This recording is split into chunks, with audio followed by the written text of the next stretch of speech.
நம்மளோட இந்த வாழ்க்கை நாம எழுதிட்டு இருக்க ஒரு அழகான டைரி. ஆமாங்க, ஒவ்வொரு நிமிஷமும் மெமரிஸா மாறிட்டு வருது இல்ல.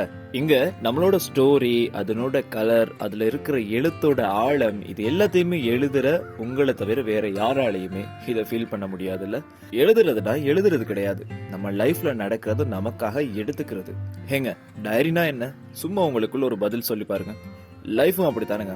அங்க எழுதுறது தான் இங்க ஞாபகம் வச்சுக்கிறது, அங்க அதை புரட்டி பாக்குறது தான் இங்க அதை பத்தி பேசி ஃபீல் பண்றது. இங்க ஒவ்வொரு நிமிஷத்தையும் மிஸ் பண்ணாம லைஃப்ல உண்மையா வாழ்றவங்க தான் அழகான ஆழமான ஞாபகத்தை எழுதுறாங்கல்ல.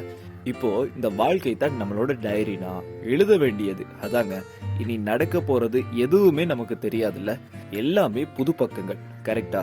எப்ப எதை எழுத போறோம்னே தெரியாத கடதாசி எல்லாம் நம்ம எழுத்த, நம்மளோட மெமரிஸை தாங்கிறதுக்காக காத்துட்டு இருக்கு. எழுதுனது எல்லாமே நமக்கு நடந்து முடிஞ்சிருச்சு. தேவைப்படும் போது அதை வாசிக்கலாம், இல்லங்க பேசிக்கலாம்.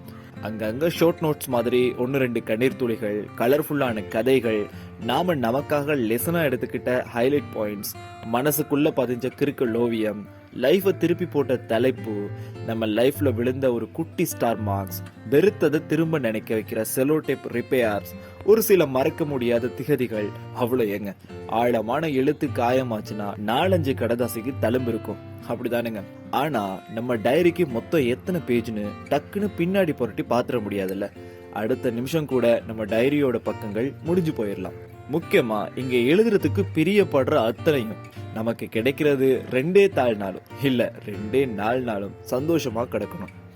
எதை எழுதணும்னு நாம தான் முடிவு பண்ணணும்ல. அதை முடிஞ்சவரை அழகா எழுதணும். ஏன்னா ஒரே டைரி ஒரே வாழ்க்கை.